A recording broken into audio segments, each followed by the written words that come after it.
Waalaikumsalam warahmatullahi wabarakatuh. Innal hamdalillah nahmaduhu wa nasta'inuhu wa nastaghfiruh wa na'udzu billahi min shururi anfusina wa min sayyiati a'malina. May yahdihillahu fala mudilla lahu wa may yudlil fala hadiya lahu.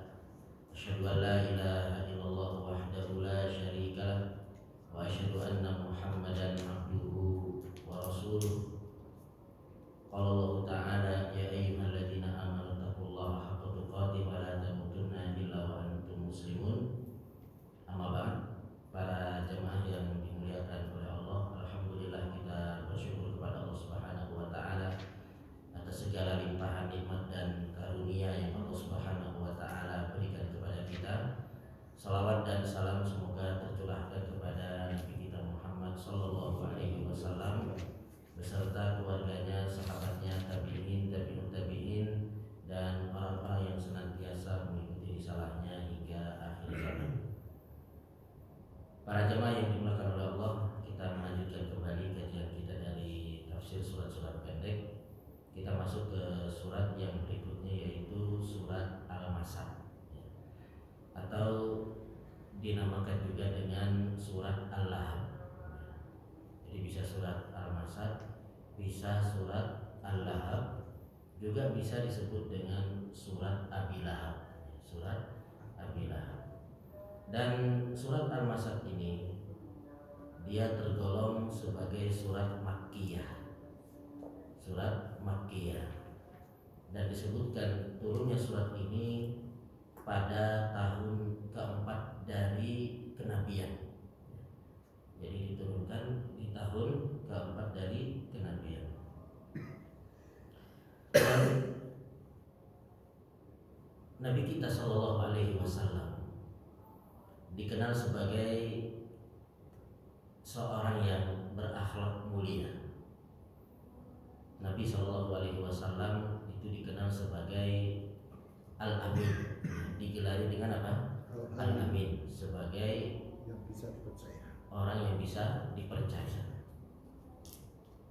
Bahkan gelar dari Nabi Sallallahu, bahkan gelar ini yaitu Al-Amin masih terus diberikan kepada Nabi Sallallahu Alaihi Wasallam, sekalipun Nabi Sallallahu Alaihi Wasallam sudah diangkat menjadi Nabi. Artinya ketika Nabi Sallallahu Alaihi Wasallam diangkat menjadi Nabi itu, Nabi kan sudah dapat gelaran yang lain, disebut sebagai pendusta, kemudian gila, kemudian juga mereka menggelari Nabi dengan apa? Tukang sihir. Tapi pada kenyataannya mereka masih apa? Menitipkan barang-barang mereka kepada Nabi Sallallahu Alaihi Wasallam. Dan ketika Nabi Sallallahu Alaihi Wasallam akan hijrah ke Madinah, Nabi Shallallahu Alaihi Wasallam masih berusaha untuk mengembalikan barang-barang yang mereka titipkan kepada beliau, sehingga Nabi Shallallahu Alaihi Wasallam perintahkan kepada siapa? Ali bin Abi Thalib radhiyallahu anhu untuk mengembalikan barang-barang titipan tersebut kepada orang-orang Quraisy. Sedangkan Nabi Shallallahu Alaihi Wasallam berangkat ke Madinah. Kemudian jamaah yang dimuliakan oleh Allah, mereka juga memuji Nabi Shallallahu Alaihi Wasallam dan ridho dengan keputusan Nabi Shallallahu Alaihi Wasallam pada saat pembugaran Ka'bah, pada saat pembugaran Ka'bah, yaitu ketika mereka merenovasi Ka'bah setelah sudah jadi, mereka berselisih tentang apa? Siapa yang meletakkan Hajar Aswad. Jadi masing-masing kabilah mau kabilahnya lah yang meletakkan Hajar Aswad. Hampir-hampir mereka perang, namun kemudian ada yang mengusulkan bagaimana kalau kita berhukum kepada orang yang pertama kali masuk ke Masjidil Haram lewat pintu ini. Ternyata setelah ditunggu yang masuk siapa? Nabi Shallallahu Alaihi Wasallam. Maka mereka semua pun berbahagia Mereka mengatakan atanal amin waradina bil amin. Datang kepada kami al amin, datang kepada kami al amin, dan kami ridho dengan keputusan al amin. Ini renovasi Ka'bah terjadi kapan? Terjadi ketika kurang lebih umur Nabi Shallallahu Alaihi Wasallam itu 35 tahun. Jadi masih jarak ada 5 tahun Nabi Shallallahu Alaihi Wasallam diangkat menjadi seorang Rasul. Apa kaitan kisah ini dengan surat Al-Lahab? Kaitannya adalah dengan asbabun nuzul daripada surat Al-Lahab, yaitu ketika turun kepada Nabi Shallallahu Alaihi Wasallam wahyu, wa anzir ashiratakal aqrabin, berikanlah peringatan kepada kerabat terdekatmu. Maka Nabi Shallallahu Alaihi Wasallam naik ke bukit Sofa. Kemudian Nabi Shallallahu Alaihi Wasallam memanggil kerabat-kerabatnya ya, Bani Fihir ya, dan bani-bani yang lainnya, disuruh untuk kumpul. Maka mereka menyangka ini ada hal yang sangat besar. Maka mereka berusaha untuk bisa memenuhi seruan daripada Nabi Shallallahu Alaihi Wasallam. Bahkan yang nggak bisa datang itu ngutus utusan. Ketika mereka sudah berkumpul semuanya di bukit Sofa, maka Nabi Shallallahu Alaihi Wasallam mengatakan kepada mereka, kalau seandainya aku kabarkan kepada kalian di balik bukit ini ada musuh yang akan menyerang kalian, akuntum musaddiqiyya, apakah kalian mempercayaiku? Maka mereka serempak mengatakan, ya majarabna alaika kadiba, kami gak pernah dapati engkau apa? Berdusta. Kami semua membenarkan engkau wahai Muhammad. Maka kemudian Nabi Shallallahu Alaihi Wasallam mengatakan, fa inni nadhirul lakum baina yaday adzabin syadid. Sesungguhnya aku adalah pemberi peringatan kepada kalian, yang mana kalau kalian tidak ikut dengan seruanku ini, kalian akan diazab oleh Allah Subhanahu wa Ta'ala. Ketika Nabi selesai mengatakan demikian, bangkitlah paman beliau yaitu Abu Lahab dengan mengatakan, tabban laka ya Muhammad, ali hada jama'tana, celaka engkau wahai Muhammad, apakah cuma gara-gara ini engkau kumpulkan kami ya. Maka turunlah surat Al-Lahab ini atau surat Al-Masad. Tapi jamaah yang dimuliakan oleh Allah, a'udzubillahi minasyaitonirrajim, bismillahirrahmanirrahim. Tabbat yada abi lahabin wa tabb. Celaka atau merugi tangan Abu Lahab dan celakalah dia. Jadi Nabi Shallallahu Alaihi Wasallam punya banyak paman. Di antara paman beliau adalah Abu Lahab. Jadi paman Nabi itu ada berapa pamannya? Disebutkan paman Nabi itu ada 10 ya. Jadi anaknya Abdul Muttalib ya, itu ada 16, 10 laki-laki, 6-nya perempuan. Makanya kalau kita baca kitab sirah, Abdul Muttalib itu dia pernah bernadar kalau punya anak 10 laki-laki akan dikorbankan salah satunya. Dan ternyata ketika benar punya anak 10, ketika diundi, yang keluar undian itu siapa? Ya, Abdullah. Sehingga ketika Abdullah mau disembelih dilarang sama orang-orang Quraisy, karena Abdullah ini adalah anak kesayangannya Abdul Muttalib. Sehingga ketika mereka Abdul Muttalib akhirnya berhukum ya, kepada seorang ya, dukun atau yang lainnya, maka diberi saran bagaimana Abdullah ini diganti dengan 10 ekor onta ya. Habis itu diundi lagi, nanti keluar 10 ekor onta atau Abdullah. Ketika diundi keluar lagi siapa? Abdullah. Diundi keluar lagi Abdullah. Diundi sampai ya 100 ekor onta. Ketika sudah genap 100 ekor onta, ya baru baru keluar 10 ekor onta, ya tidak Abdullah lagi. Jadi sampai 10 kali diundi itu keluar siapa?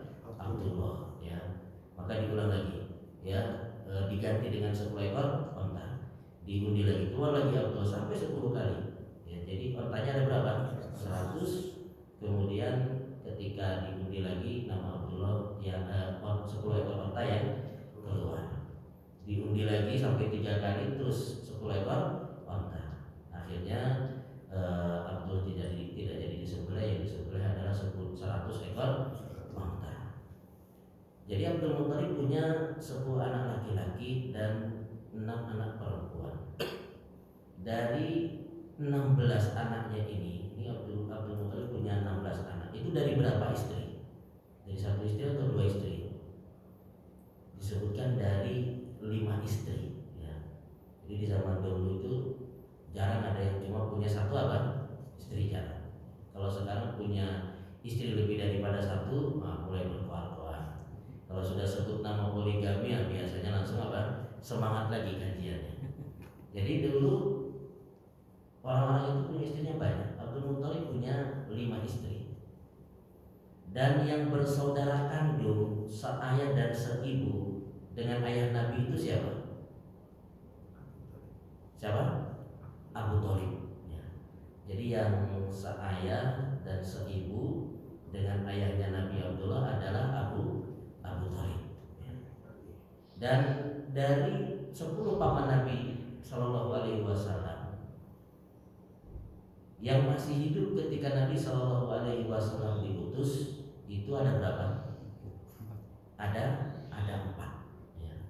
Jadi ketika Nabi Shallallahu Alaihi Wasallam diutus, paman Nabi yang ada 10 ini, ya, atau ada 9, ya, yang masih hidup ada 4. Siapa saja? Abu Thalib, Abu Lahab, kemudian Abbas dan Hamzah, ya. Abu Thalib, Abu Lahab, Hamzah dan Abbas. 2 masuk Islam dan 2-nya lagi tidak masuk Islam. Yang tidak masuk Islam siapa? Abu Thalib dan Abu Lahab. Yang kebetulan nama mereka berdua ini adalah memang mengandung nama berhala. Abu Lahab nama aslinya siapa?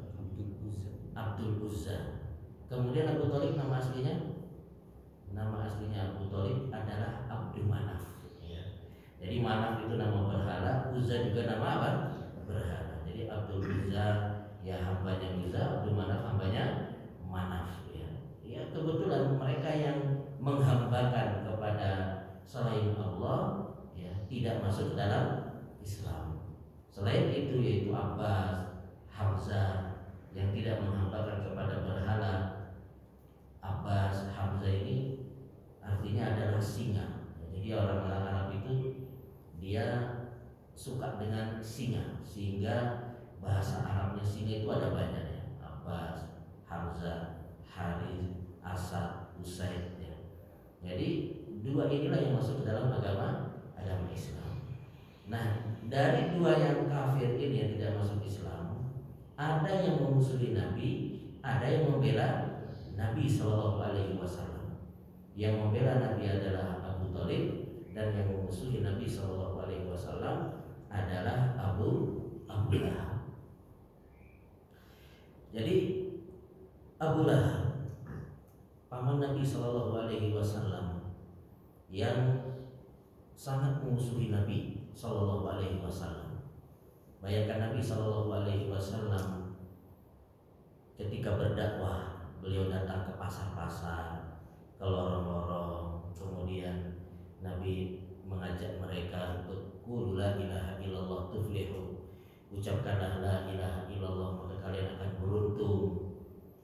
Sehingga ketika Nabi ucapkan demikian itu orang-orang berkumpul, gak ada yang komentar.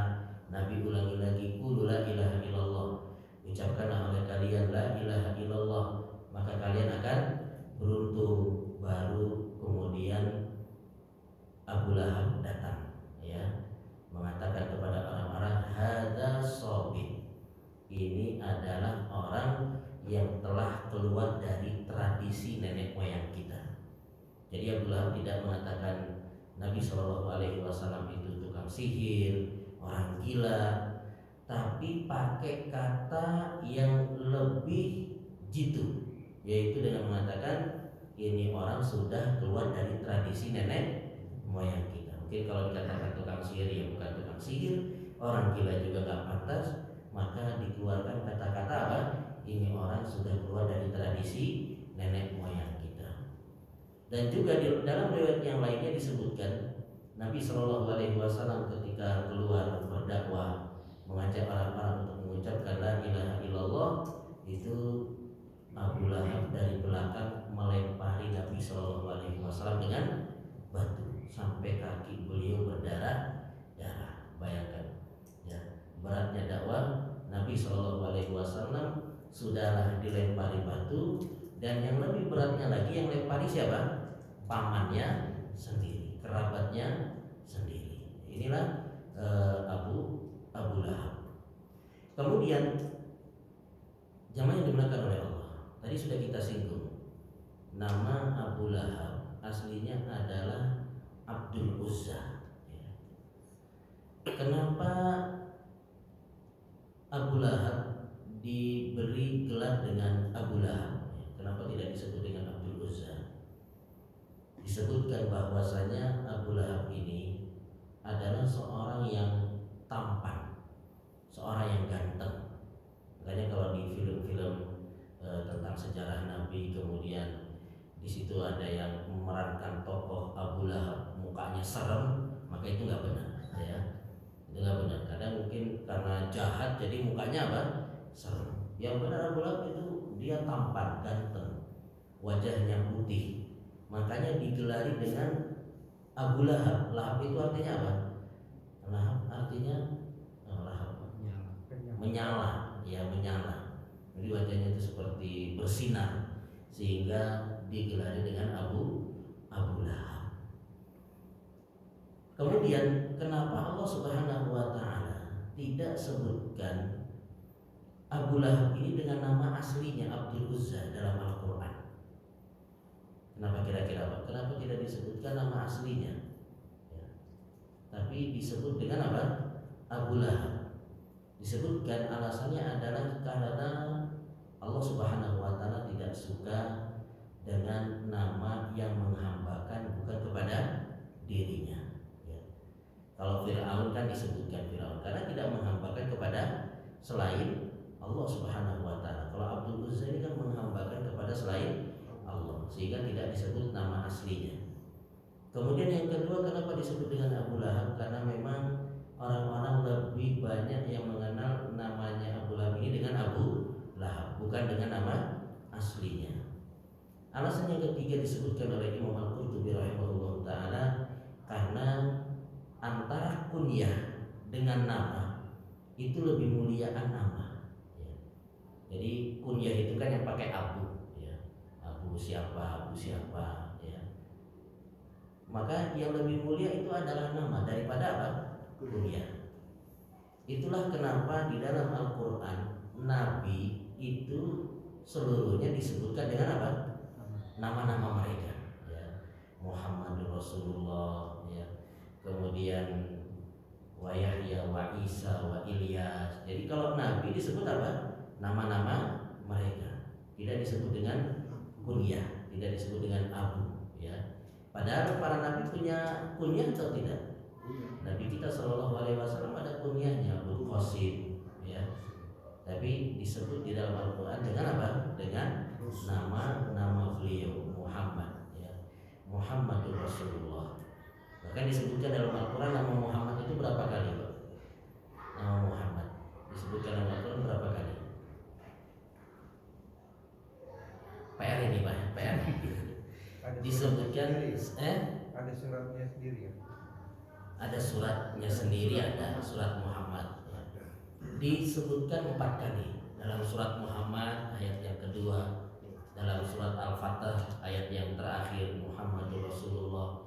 Kemudian dalam surat Ali Imran kalau tidak salah ayat yang ke 144, ya, bisa dicek.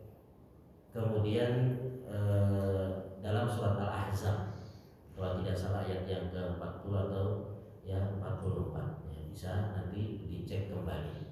Tapi insya Allah ada dalam surat Ali Imran, Al-Ahzab, surat Muhammad dan surat Al-Fatah. Jadi nama itu lebih tinggi daripada apa? Kunyah. Jadi bagus kalau kita misalkan berkunyah, bagus. Diperintahkan oleh Nabi Shallallahu Alaihi Wasallam, takanmu wala takanmu bikunyati, berkunyahlah kalian, namun jangan berkunyah dengan kunyah, yaitu Abul Qasim. Namun jangan sampai kemudian kita berkunyah tapi nama kita nggak dikenal orang. Abu siapa, Abu siapa. Bagusnya kayak Ustadz Badrus Salam. Beliau dikenal dengan kunyah sekaligus apa? Namanya Abu Yahya Badrus Salam. Ya, seperti itu. Jadi usahakan nama juga apa kita sertakan. Jangan hanya sekedar kunyahnya saja. Tapi jamaah yang dimakan oleh Allah. Allah Subhanahu wa taala berfirman, tabbat yada abi lahab wa tab. Celaka kedua tangan Abu Lahab dan celakalah dia. Apakah yang celaka cuma tangannya saja atau seluruhnya? Seluruhnya. Tapi kenapa disebutkan tangan? Disebutkan tangan itu karena ketika Nabi Shallallahu Alaihi Wasallam mengumpulkan orang-orang di Bukit Sofa tadi, ya, kemudian menyampaikan kepada mereka bahwasanya aku adalah pemberi peringatan untuk kalian, maka kan Abu Lahab langsung apa? Langsung berdiri, kemudian sambil menunjuk-nunjuk Nabi Shallallahu Alaihi Wasallam dengan mengatakan, tabban laka ya Muhammad, celaka engkau wahai Muhammad. Ya, maka disebutkanlah apa? Tangan. Padahal yang akan diazab oleh Allah Subhanahu wa taala adalah seluruh tubuh daripada Abu Lahab, bukan hanya tangannya saja. Dan disebutkan tangan juga, ada yang mengatakan karena tangan inilah yang digunakan untuk menyiksa Nabi Shallallahu Alaihi Wasallam, yaitu dengan dilempari dengan apa? Dengan batu. Kemudian Allah Subhanahu wa taala berfirman, ma aghna anhu maluhu wa ma kasab. Harta dan juga anak keturunannya itu tidak ada apa? Tidak ada faedahnya, tidak berguna. Ya, harta dan juga keturunannya. Jadi disebutkan bahwa ketika turun surat ini, maka Abu Lahab mengatakan, seandainya benar apa yang diucapkan oleh keponakanku itu, ya, bahwasanya aku akan dimasukkan ke dalam neraka, maka aku akan tebus neraka itu dengan apa? Harta dan juga anak-anakku. Jadi Abu Lahab mengatakan demikian, maka dibantah, maka gunakan rumah makasih, bahwa tidak ada gunanya harta dan juga apa? Anak keturunannya. Karena memang pada hari kiamat harta gak ada fungsinya. Sebanyak apapun harta yang kita punya di muka bumi ini, gak akan ada apa? Fungsinya, kecuali apabila harta tersebut kita sedekahkan.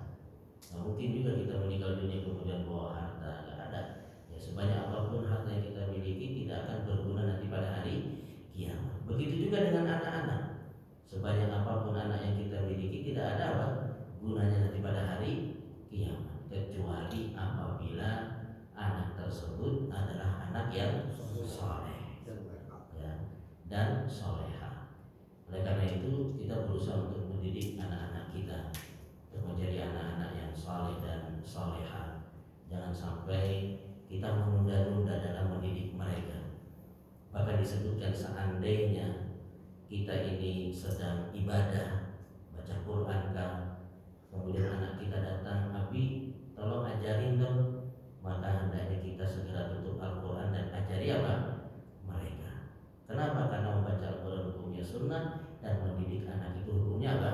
Wajib. Dan kita hendaknya kalahkan yang sunnah demi melaksanakan yang wajib. Karena terkadang orang tua itu ketika dia ya memang rajin ibadah, baca Quran aja, anaknya datang, sebentar lah Bapak membaca Quran dulu ini ya. Bapak selesaikan dulu. Selesai baca, anaknya sudah apa? Gak mood belajar. Jadi bagus kalau kita misalkan naik motor gonceng anak kita atau naik mobil, ya anak kita mau bercerita, ya kita dengarkan. Jangan kita sih bapak lagi zikir dulu nih nak ya. Karena kita demikian naik motor zikir, naik mobil zikir, di rumah zikir, sehingga anak kita nggak sempat untuk kita apa? Didik. Maka kita berusaha untuk mendidik anak-anak kita supaya mereka menjadi anak-anak yang soleh dan soleha, sehingga bermanfaat untuk kita nanti ketika kita sudah meninggal dunia. Ya, pahala akan terus apa? Mengalir, dan mereka akan terus mendoakan apa? Mendoakan kita. Jadi Abu Lahab ketika diancam ya, dengan neraka, maka dia mengatakan demikian, bahwa saya akan tebus neraka itu dengan harta dan juga anak-anakku. Abu Lahab itu anaknya berapa Pak Abu Lahab? Berapa anaknya Abu Lahab? Pernah dengar belum Pak? Anaknya berapa? Ikrimah. Ikrimah bin Abu Jahal ya. Bukan. Oh, Abu Jahal. Oh iya, karena beda Abu Jahal dan Abu Lahab. Ya. Ikrimah. Ada dua ya? Berapa? Dua. Siapa namanya? Jadi itu suaminya anaknya Rasul. Ya, anaknya Abu Lahab, Allah Ta'ala alam, yang saya baca ada 3. Utbah, kemudian Utaibah, dan yang ketiga adalah Mut'ib ya. Utbah, kemudian Mut'ib, dan Utaibah. Makanya beliau Abu Lahab ini juga dikenal dengan Abu Utbah ya, Abu Utbah, tapi lebih dikenalnya dengan Abu Lahab. Dan pas kebetulan memang dia dimasukkan ke dalam neraka yang menyala. Disebutkan 3 anaknya Abu Lahab ini, 2-nya masuk Islam, yaitu Utbah dan Mut'ib. Ini masuk Islam ketika Fathu Makkah. Adapun Utaibah, dia tidak masuk ke dalam agama Islam, ikut sama bapak dan juga ibunya menyerang Nabi Shallallahu Alaihi Wasallam. Jadi anaknya Abu Lahab itu menikah dengan putri-putrinya Nabi Shallallahu Alaihi Wasallam. Jadi di zaman dahulu itu mereka punya tradisi ya untuk menikahkan anak-anak mereka dengan apa? Kerabat. Jadi nikah Utbah kalau tidak salah dengan Ruqayyah, Utaibah dengan Ummu Kulsum. Jadi 2 ya anaknya Abu Lahab yang menikah dengan putri Nabi Shallallahu Alaihi Wasallam. Ketika turun surat ini disebutkan bahwa Abu Lahab datang kepada anak-anak mereka. Ya, jangan anggap saya sebagai bapakmu kalau kalian tidak menceraikan apa? Putri-putrinya Muhammad. Maka mereka pun menceraikan ya putri-putri Nabi Shallallahu Alaihi Wasallam. Dan yang lebih sadis adalah apa yang dilakukan oleh Utaibah ketika hendak menceraikan putrinya Nabi Shallallahu Alaihi Wasallam. Itu ketika Utaibah ini pergi ke Syam, kemudian sebelum sampai itu mampir di Madinah, mendatangi Nabi Shallallahu Alaihi Wasallam, kemudian dia meludahi Nabi, ya, meludahi wajah Nabi, kemudian sambil mengatakan saya ceraikan putrimu, ya, saya ceraikan putrimu, sambil meludahi wajah Nabi Shallallahu Alaihi Wasallam. Maka Nabi Shallallahu Alaihi Wasallam pun lantas berdoa, ya Allah, binasakanlah dia dengan salah satu daripada anjing-anjingmu. Maka ketika Utaibah berangkat bersama rombongan, dia mulai ketakutan. Aku khawatir dengan doanya Muhammad. Dia ketakutan. Ya udah, tenang aja, kata teman-temannya. Pas mereka lagi istirahat, datanglah singa, kemudian mengambil Utaibah dan dibawa apa? Pergi. Terkabul doa dari Nabi kita Shallallahu Alaihi Wasallam. Jadi bagaimana anak-anaknya mau menolong ayahnya? Anaknya sendiri apa? Memerangi Nabi Shallallahu Alaihi Wasallam. Kemudian saya selana zatalah, karena Abu Lahab ini akan dimasukkan ke dalam api yang menyala-nyala. Disebutkan oleh para ahli tafsir, ayat ini merupakan mukjizat dari Nabi Shallallahu Alaihi Wasallam. Tadi kita sebutkan surat ini turunnya kapan? 4 kenabian, ya, tahun 4 kenabian. Yang ketika Allah Subhanahu wa taala sebutkan kalau Abu Lahab ini akan dimasukkan ke dalam neraka yang apinya menyala-nyala, menunjukkan bahwasanya Abu Lahab itu tidak mungkin masuk ke dalam agama Islam. Seandainya Abu Lahab berpikir dia pura-pura masuk Islam, saya masuk Islam, ini surat jadi batal atau tidak, Pak? Paham nggak pertanyaannya? Paham ya? Seandainya Abu Lahab itu dia berpikir kemudian dia pura-pura, ya dia berbohong, dia menyatakan kepada orang-orang Quraisy, saya telah masuk apa? Islam. Kalau masuk Islam kan ya jauh dari apa? Neraka. Maka surat ini bisa menjadi apa? Batal. Tuh benar, Muhammad apa? Dusta. Katanya saya akan dibakar di mana? Neraka. Buktinya saya masuk apa? Islam. Tapi pura-pura ini pun tidak dilakukan oleh siapa? Abu Lahab, yang menunjukkan bahwasanya ya ini merupakan mukjizat untuk Nabi kita Shallallahu Alaihi Wasallam, bahwa Abu Lahab tidak akan masuk ya ke dalam agama Islam. Padahal Fir'aun yang lebih ganas lagi, yang menyatakan diri sebagai apa? Tuhan, itu tidak divonis dengan apa? Neraka. Artinya Nabi Musa alaihissalam masih diperintahkan oleh Allah Subhanahu wa taala untuk mendakwahi Fir'aun dengan apa? Dengan penuh kelembutan. Juga Abu Jahal yang sudah mati duluan di Badar juga tidak disebutkan dalam Al-Quran bahwasanya Abu Jahal ini berada di dalam apa? Neraka. Tapi yang divonis secara gamblang jelas adalah siapa? Abu Lahab, yang menunjukkan akan mukjizat daripada Nabi Shallallahu Alaihi Wasallam bahwa Abu Lahab ini selamanya tidak akan masuk ke dalam agama Islam. Kemudian jemaah yang dimuliakan oleh Allah, Allah Subhanahu Wa Taala berfirman, wa imra'atuhu hammalatal hatab, dan istrinya pembawa kayu bakar.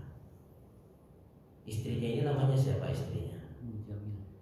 Ummu Jamil, ya. Ummu Jamil, Aurah nama aslinya, ya. Jadi kunyahnya Ummu Jamil, nama aslinya adalah Aurah, yang juga ikut-ikutan menyerang Nabi Shallallahu Alaihi Wasallam. Dan disebutkan Ummu Jamil ini dia pembawa kayu bakar, ya. Jadi disebutkan Ummu Jamil beliau atau dia suka ngumpuli kayu yang berduri, batang-batang yang berduri, kemudian disebar di jalan yang akan dilalui oleh Nabi Shallallahu Alaihi Wasallam. Sehingga kadang-kadang Nabi Shallallahu Alaihi Wasallam menginjak apa? Menginjak duri yang disebar oleh Ummu Jamil.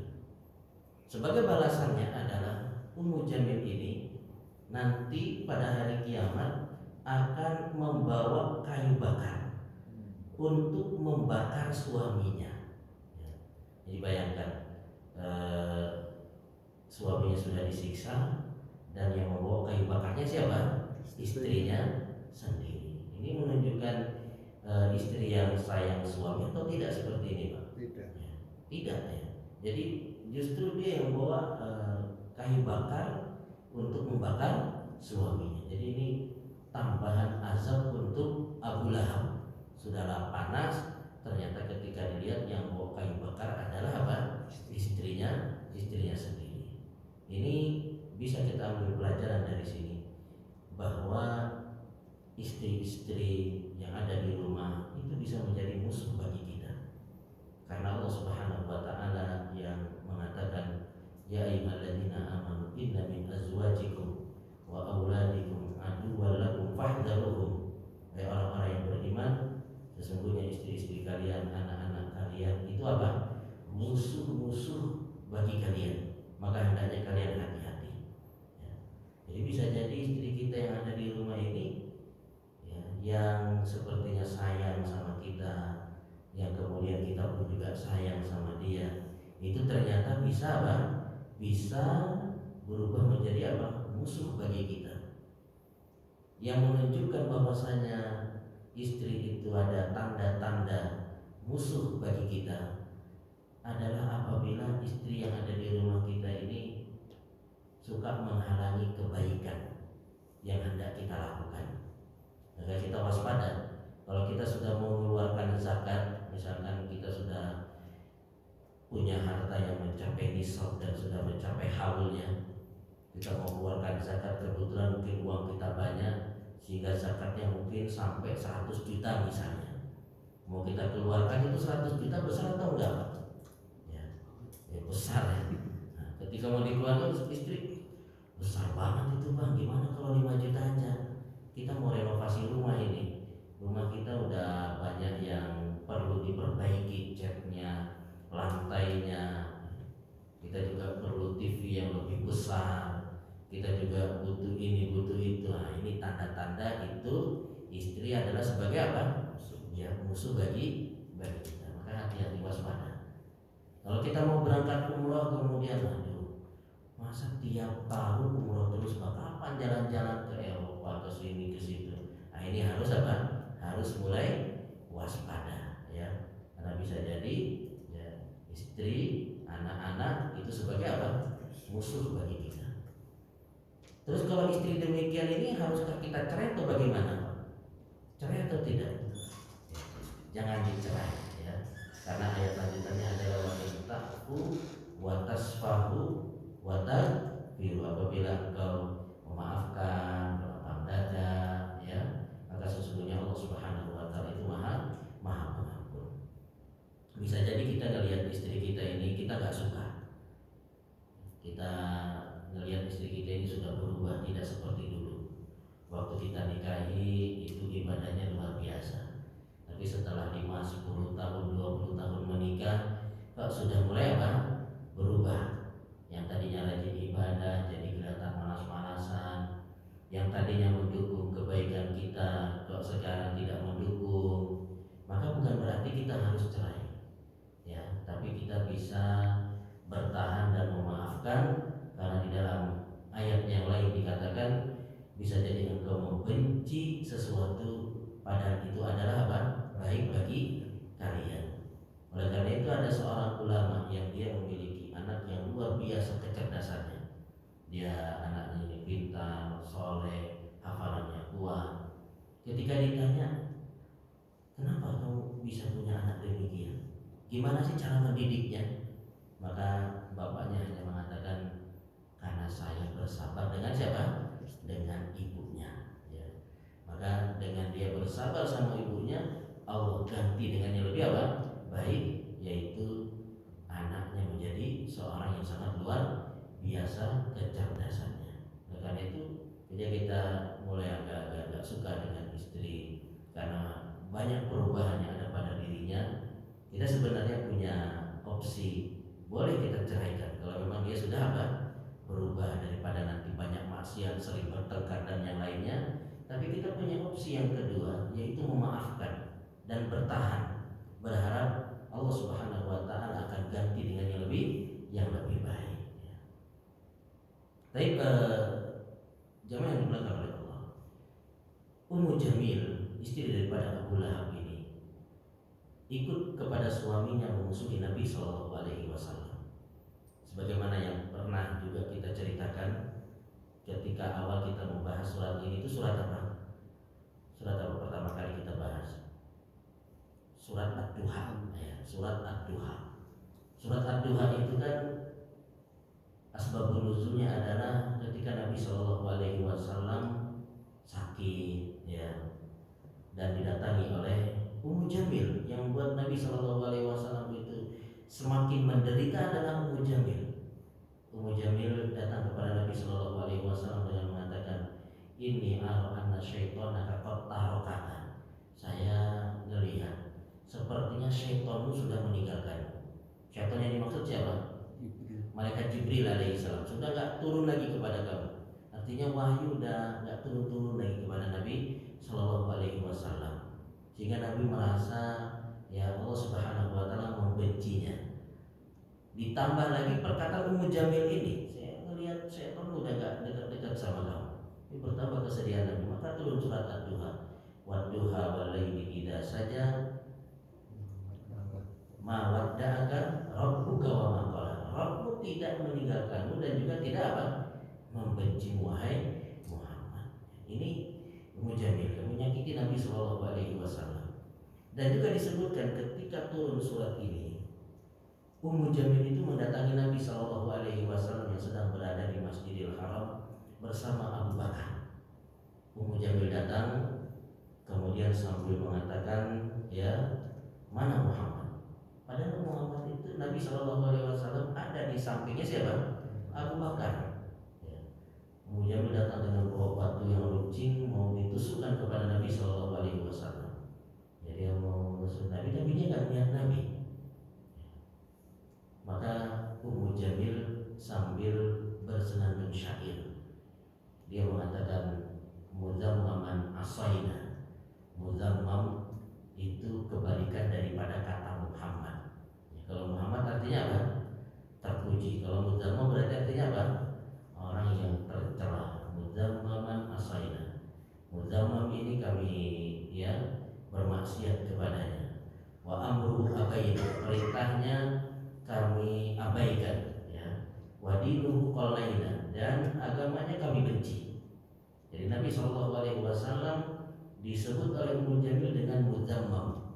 Padahal nama Nabi Shallallahu Alaihi Wasallam Muhammad yang terpuji, yang beri nama siapa? Yang beri nama Allah Subhanahu Wa Taala, yang diilhamkan kepada kakek Nabi Abdul Muttalib. Jadi nama Nabi Shallallahu Alaihi Wasallam itu kan disebutkan dalam Al-Quran ada dua, Ahmad dan Muhammad. Ahmad disebutkan hanya satu kali dalam surat As-Saff ayat yang ke-6.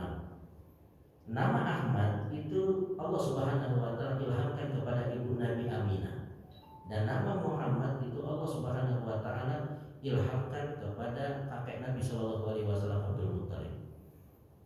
Jadi sedikit ya kita melenceng, kita ceritakan tentang nama Nabi Shallallahu Alaihi Wasallam yang disebut oleh Ummu Jamil ini sebagai muzammam. Jadi Nabi Shallallahu Alaihi Wasallam ketika lahir, maka dibawa oleh kakeknya masuk ke dalam Ka'bah. Ya, orang-orang sudah mengadakan perayaan untuk penamaan bayi yang lahir ini. Kemudian Abdul Muttalib keluar dari Ka'bah ke makam Ibrahim dan mengatakan samaitu Muhammadan. Aku namakan bayi ini dengan apa? Muhammad, yang terpuji. Orang-orang kaget karena ini di luar daripada apa? Kebiasaan adat mereka. Adatnya orang-orang Quraisy itu kalau kasih nama dengan nama apa? Dengan nama berhala. Jadi adat mereka yang pertama adalah kalau kasih nama dengan nama apa? Berhala, Abdul Uzza, Abdul Manaf, ya. Yang kedua adat mereka adalah kalau kasih nama dengan nama kerabat, ya, atau nama yang sudah apa? Ada. Makanya kan nama mereka itu mirip-mirip, ya. Bin ini terulang. Itu kebiasaan mereka. Maka ketika Abdul Muttalib memberi nama Muhammad, mereka kaget. Ini luar daripada adat kita ini. Kenapa engkau beri nama dia dengan Muhammad? Maka Abdul Muttalib mengatakan, saya hanya berharap ya anak ini kelak nanti dipuji di langit dan juga apa? Di bumi. Inilah harapan daripada siapa? Abdul Muttalib memberi nama Muhammad yang telah diilhamkan oleh Allah Subhanahu Wa Taala kepadanya. Kemudian apa rahasia nama Nabi itu Ahmad kemudian jadi Muhammad, dan yang lebih dikenal dengan nama apa? Muhammad. Ahmad itu artinya apa? Ahmad itu artinya apa? Puji. Ya, yang paling banyak memuji, ya. Ahmad itu yang paling apa? Yang paling terpuji atau yang paling banyak memuji. Maka disebutkan oleh Ibnu Qayyim rahimahullah taala rahasia nama Nabi itu Ahmad kemudian jadi Muhammad. Nama Nabi itu yang lebih dulu Ahmad atau Muhammad? Ahmad yang lebih dulu, ya. Ahmad yang lebih dulu karena disebutkan dalam kitab-kitab nabi-nabi yang dulu, ya. Makanya Nabi Musa kan mengatakan ya mubasysyiran bi rasuli ya'ti min ba'di ismuhu Ahmad. Kabarkan kepada kalian Rasul yang datang setelahku nanti adalah namanya Ahmad. Kenapa kemudian menjadi Muhammad? Disebutkan ketika Nabi SAW menjadi seorang yang banyak memuji Allah Subhanahu wa taala, maka jadilah Nabi seorang yang terpuji, ya. Ini rahasianya. Ketika Nabi adalah seorang yang banyak memuji Allah, maka jadilah Nabi itu apa? Muhammad menjadi orang yang terpuji. Ini pelajaran bagi kita. Kalau kita ingin menjadi orang yang terpuji, dipuji oleh banyak orang, ya, maka hendaknya kita banyak-banyak memuji Allah Subhanahu wa taala. Dengan kita banyak memuji Allah, maka kita akan menjadi orang yang terpuji. Jadi Nabi SAW bernama Muhammad dirubah sama Ummu Jamil menjadi apa? Muzammam, seorang yang tercela. Kemudian Allah Subhanahu wa taala berfirman, fi jidiha hablum min masad. Kemudian di lehernya Ummu Jamil terdapat kalung yang terbuat dari sabun. Apa maksudnya? Jadi disebutkan Ummu Jamil ini dahulunya suka membuat kalung, ya, dari sabun ini. Kalung ini dia gunakan untuk mengikat kayu apa? Bakar. Dan dia suka nyari kayu yang berduri tadi. Setelah dikumpulkan itu diikat pakai apa? Diikat pakai kalung ini. Nah, kalung inilah nanti yang akan diganti oleh Allah Subhanahu wa taala, ya, dengan kalung api di neraka. Dan juga ada yang mengatakan Ummu Jamil itu dia punya kalung yang sangat mahal, ya. Kemudian dia mengatakan ini kalung akan saya jual, nanti hasil penjualannya akan digunakan untuk memusuhi Nabi Shallallahu Alaihi Wasallam. Maka kalungnya yang mahal itu ya akan diganti oleh Allah Subhanahu Wa Taala dengan kalung api di dalam neraka. Inilah tafsir ringkas daripada surat Al-Lahab. Apa pelajaran yang bisa kita ambil daripada tafsir surat Al-Lahab atau surat Al-Masad ini?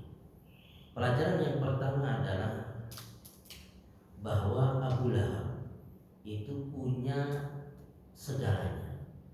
Punya segalanya Abu Lahab. Tampan iya, kemudian apa lagi? Kaya iya, pengikut banyak, juga keturunan dari orang yang mulia, kerabat dari siapa? Orang yang paling mulia, yaitu Nabi Shallallahu Alaihi Wasallam. Tapi itu ternyata tidak menjadikan Abu Lahab menjadi orang yang mulia, ya. Sebaliknya Bilal bin Rabah radhiyallahu anhu, seorang budak hitam, ya. Tapi Bilal sekalipun budak miskin, kemudian hitam, tapi karena keimanannya kepada Allah Subhanahu wa taala, maka Bilal menjadi seorang yang mulia. Bahkan rompahnya Bilal sudah terdengar di surga. Ini menunjukkan kepada kita bahwa ketampanan, kekayaan itu tidak mesti menjadikan seorang itu menjadi seorang yang mulia. Karena disebutkan dalam hadis Nabi Shallallahu Alaihi Wasallam bersabda, Innallaha la yanzuru ila suwarikum wala ila amwalikum walakin yanzuru ila qulubikum wa a'malikum. Sesungguhnya Allah Subhanahu wa taala itu tidak melihat kepada bentuk rupa kalian dan juga tidak melihat kepada harta kalian, tetapi Allah Subhanahu wa taala itu melihat kepada hati-hati dan juga amalan-amalan kalian. Kemudian pelajaran yang berikutnya, yang kedua, adalah bahwa hidayah itu sangat mahal. Hidayah itu sangat mahal. Yang tidak Allah Subhanahu wa taala berikan kepada kerabat-kerabat Nabi. Contohnya Nabi Nuh. Anaknya tidak beriman. Istrinya pun juga tidak beriman. Kemudian Nabi siapa lagi? Nabi Lut alaihi salam. Istrinya tidak beriman. Nabi siapa lagi? Nabi Ibrahim alaihissalam, bapaknya tidak apa? Beriman. Kemudian Nabi Shallallahu Alaihi Wasallam, pamannya Abu Thalib yang sudah sangat dekat dengan Islam, membela Nabi Shallallahu Alaihi Wasallam, itu juga tidak mendapatkan apa? Hidayah. Maka ketika kita yang bukan siapa-siapa, keturunan Nabi juga tidak, kemudian bisa bahasa Arab juga tidak, hafal Quran juga tidak, tapi ketika Allah Subhanahu wa taala berikan hidayah kepada kita, maka ini adalah merupakan nikmat yang sangat apa? Besar, ya, yang hendaknya kita syukuri. Maka kita berusaha untuk menjaga hidayah ini dengan senantiasa berdoa, ya muqallibal qulub tsabbit qalbi ala dinik, wa yang membolak-balikkan hati, tetapkanlah hatiku di atas agama, ya, karena hidayah ini sangat mahal, ya, yang bisa memberikannya itu hanya siapa? Allah Subhanahu wa taala. Maka kita jaga dengan sebaik-baiknya, yaitu dengan kita banyak berdoa, ya, kepada Allah Subhanahu wa taala agar hidayah ini terus ada pada kita. Kemudian yang berikutnya, jemaah yang dimuliakan oleh Allah, bahwa yang lebih penting untuk kita kumpulkan lebih banyak di dunia ini adalah amal saleh, bukan harta, ya. Karena harta itu nanti kalau kita meninggal, dia tidak akan dikubur bersama kita, tidak akan ada manfaatnya. Tapi amal saleh ini bisa dianggap sebagai teman yang akan menemani kita sampai masuk ke dalam surga.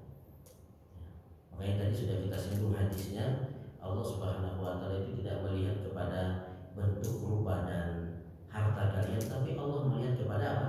Hati dan juga amalan kalian. Karena amal saleh ini dia akan menemani kita nanti di hari-hari sepi kita di alam kubur. Sebagaimana yang disebutkan dalam hadis Nabi Shallallahu Alaihi Wasallam, yatba'ul mayyit salasa, orang itu ketika meninggal dunia dia akan diikuti oleh 3, harta, kemudian apa? Keluarga, dan juga apa? Amal. Kemudian yang 2 akan pulang, harta, kemudian keluarga, pulang. Yang tinggal apa? Amal. Bahkan amal ini terus menyertai kita di hari yang Allah Subhanahu wa taala sebutkan, yafirul mar'u min akhi, yauma yafirul mar'u min akhi wa ummihi wa abihi wa sahibatihi wa bani. Hari di mana seorang meninggalkan kerabatnya, saudaranya, meninggalkan bapak ibunya, orang itu lari meninggalkan istri dan juga anak-anaknya, pergi ditinggalkan. Tapi amal saleh itu akan senantiasa menemani kita, tidak akan lari, tidak akan kabur. Bahkan disebutkan di hari yang paling susah, yaitu ketika kita diaudit di hadapan Allah.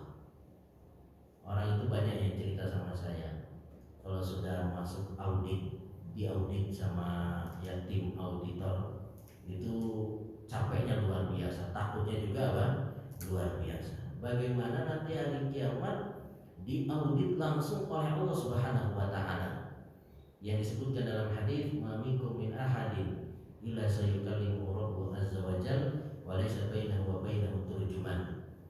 Tidak ada salah seorang dari kalian kecuali akan diajak bicara langsung oleh Allah, yang mana antara dirinya dengan Allah itu gak ada penerjemah, gak ada penyambung lidah, langsung kita dengan Allah Subhanahu wa taala. Kemudian disebutkan orang ini ketika dihisab, fayanzuru ila aymana min, dia tengok kanan, wala yara illa ma qaddam, dia tidak melihat kecuali amal soleh yang dulu pernah dia kerjakan. Kemudian dia menengok ke arah kiri, wala yara illa ma qaddam, dia tidak melihat apa-apa kecuali amal buruk yang dulu pernah dia kerjakan. Kemudian Nabi Shallallahu Alaihi Wasallam menutup hadis ini dengan memberikan motivasi kepada kita untuk semangat beramal soleh, meskipun itu kecil. Nabi Shallallahu Alaihi Wasallam mengatakan, ittaqun nar walau bisyikki tamrah, takutlah engkau kepada neraka meskipun itu sedekah dengan sepotong kurma. Ya. Jadi amal soleh senantiasa menyertai kita. Bahkan ketika kita melintas di atas sirat, amal soleh menyertai. Makanya kan orang itu ketika melintas di atas sirat berbeda-beda kondisinya, ada yang secepat kilat, ada yang sekedipan mata. Itu ya tergantung juga dengan keimanan dan apa amal soleh. Bahkan secara gamblang ada amal soleh yang dikirim oleh Allah Subhanahu Wa Taala berdiri di sirat. Apa amal solehnya ini? Yaitu amanah dan rahim. Yang menunjukkan amanah dan rahim ini adalah hal yang hendaknya kita perhatikan. Kalau kita adalah orang yang amanah dalam pekerjaan dan yang lainnya, akan mudah untuk melintas di atas sirat. Begitu juga dengan rahim, yaitu kalau kita adalah orang yang memperhatikan tali silaturahim, akan mudah untuk melintas di atas sirat. Sebaliknya kalau kita orang yang senantiasa memutuskan tali silaturahim, ya bisa ditarik oleh apa? Rahim ini masuk ke dalam neraka. Dan sampai nanti kita mendengar seruan dari surga yang mengatakan wanudu antilkumul jannah uristumuha bima kuntum ta'malun. Akan ada yang menyuruh ya kepada kalian, inilah surga yang telah diwariskan kepada kalian karena amal-amal saleh kalian yang telah kalian apa? Kerjakan. Ya, maka yang lebih penting bagi kita adalah bagaimana kita di dunia ini banyak-banyak mengerjakan amal saleh supaya amal saleh ini akan terus membimbing kita, akhirnya kita bisa masuk ke dalam surga Allah Subhanahu wa Ta'ala. Wallahu ta'ala alam. Ini mungkin yang bisa disampaikan pada kesempatan malam hari ini. Mudah-mudahan apa yang disampaikan ini bermanfaat bagi kita semua.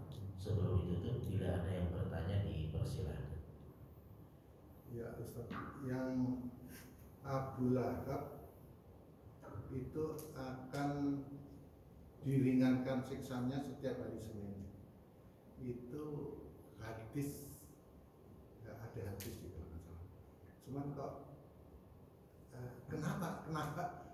kenapa Rasulullah sudah menyampaikan hal-hal seperti itu? Gitu?